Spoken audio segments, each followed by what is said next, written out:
આપ સર્વોને હેતપૂર્વક જય શ્રી સ્વામિનારાયણ।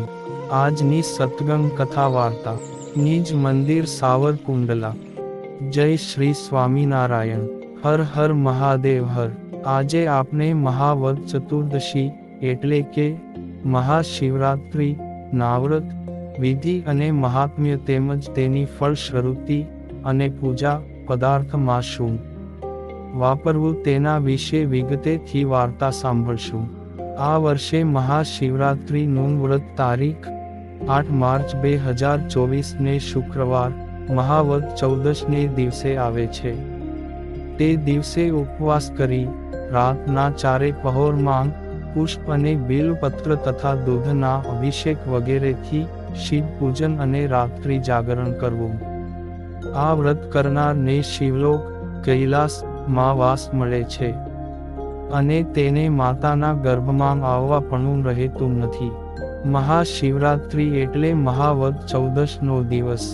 આ દિવસે મધ્યરાત્રિએ મહાદેવજી કરોડો સૂર્ય સમાન તેજસ્વી કાંતિવાળા લિંગ સ્વરૂપે પ્રગટેલા હોવાથી તે દિવસને મહાશિવરાત્રિ કહેવામાં આવે છે। તે દિવસ શંકર ભગવાનનો જન્મ દિવસ કેમ જે આજ દિને શિવને સતીના વિવાહ થયા હોવાથી કેટલાક મત અનુસાર વિવાહ દિવસ પણ ગણાય છે અને તે દિવસે શિવલિંગના પૂજનનો વિશેષ મહિમા કહેલો છે।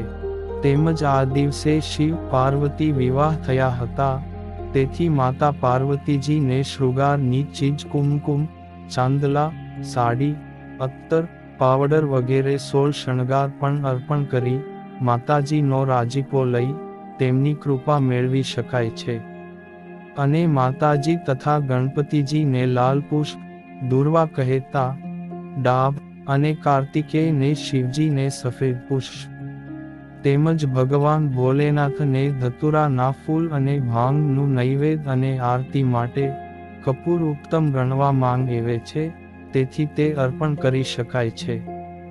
આમ સંપૂર્ણ શિવ પરિવારની પૂજન વિધિ કહેલ છે અને શિવરાત્રિના દિવસે દીપદાનનું વિશેષ મહત્વ હોવાથી તે કરવું અથવા દીપમાળા પણ પ્રગટાવી શકાય છે। કોઈ વ્યક્તિ માટે જો ઉપર બતાવેલ સામગ્રી પ્રાપ્ય ન હોય તો બીલપત્ર અને પંચામૃત અભિષેક કરવો અને તે પણ ન મળે તો માત્ર શુદ્ધ જળથી અભિષેક કરો તેમજ ઓમ નમઃ શિવાય મંત્રનો જાપ કરવાથી પણ પ્રભુ પ્રસન્નતા પ્રાપ્ત થાય છે। આમ શિવજીના પૂજન અર્ચનમાં શ્રદ્ધા એ યુક્ત ભક્તિભાવ અત્યંત આવશ્યક છે, કેમ જે કોઈ પણ દેવી દેવતાના પૂજન અર્ચન કે ભજનમાં શ્રદ્ધા ભાવનું મહત્વ રહેલું છે। કેમ જે જેવી અને જેટલી શ્રદ્ધા ભક્તિભાવ શુદ્ધ અને પ્રબળ હોય તે અનુસાર જ ફળશ્રુતિ થાય છે। આ દિવસે લોકો ઉપવાસ કરે છે ને ફળાહાર કરે છે, તેમાં વિશેષપણે બટાટા અને શક્કરિયા ખાય છે। કેટલાક આ દિવસે શંકર ભગવાનની પ્રસાદી તરીકે ભાંગ પણ ચાખે છે। મહાશિવરાત્રિ વ્રત કથા વાર્તા। પર્વતની તળેટીમાં એક ભીલ રહેતો હતો। તે જીવ હિંસા કરીને પોતાના કુટુંબનું ભરણ પોષણ કરતો હતો। એક સમયની વાત છે, તે વહેલી સવારે ખાધા પીધા વગર તીરકામઠું લઈ જંગલમાં શિકાર કરવા નીકળ્યો।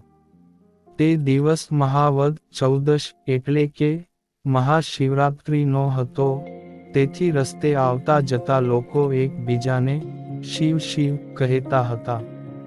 તેને પણ રસ્તામાં બધાએ શિવ શિવ કહ્યું। તેણે પણ દેખા દેખીમાં શિવ શિવ બોલ્યો।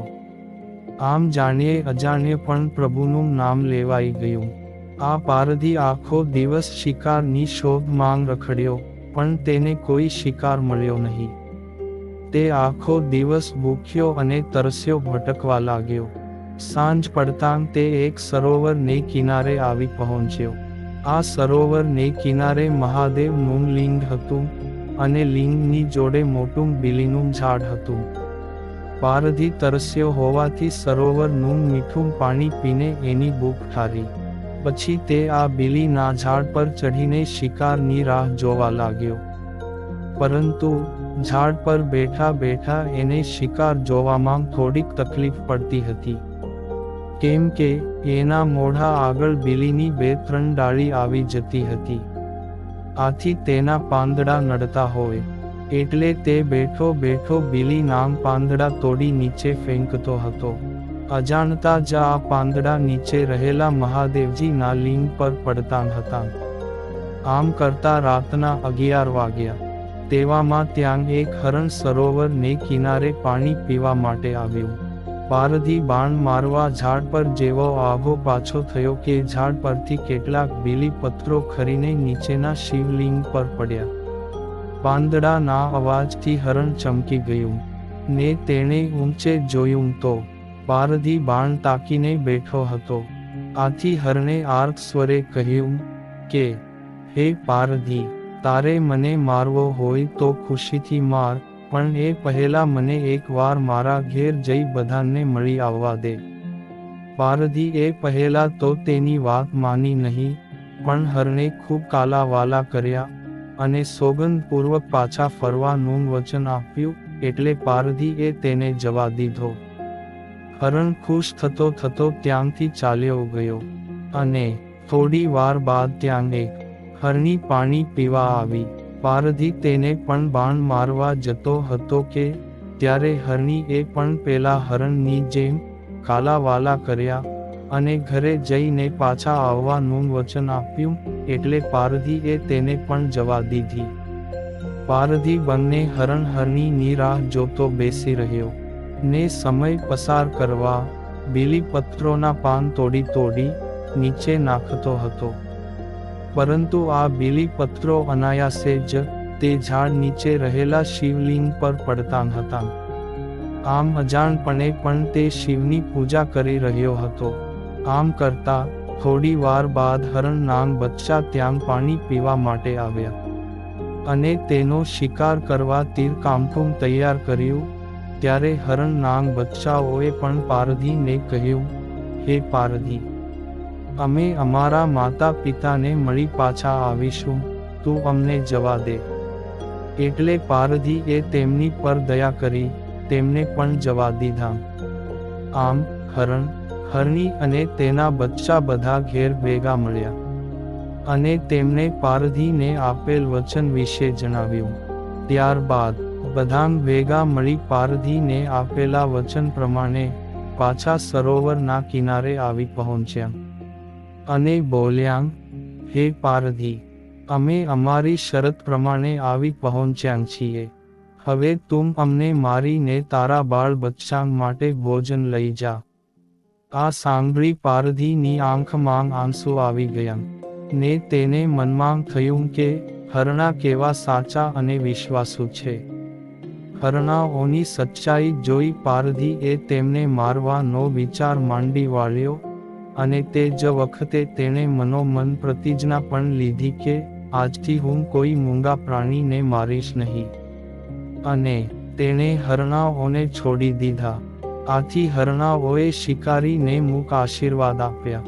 એ જ વખતે આકાશમાંથી એક દેવ વિમાન ઉતર્યું અને તેમાં બેઠેલ દેવદૂતે પારધીને કહ્યું, હે પારધી, તે જાણીએ અજાણીએ પણ શિવરાત્રિનો ઉપવાસ કર્યો છે, શંકર ભગવાન ઉપર બીલીપત્રો ચડાવ્યા છે અને હરણાઓને મુક્ત કર્યા છે, એટલે તારા વ્રતનું તને સારું ફળ મળ્યું છે અને તું શિવલોકમાં વસવાને માટે અધિકારી બન્યો છે.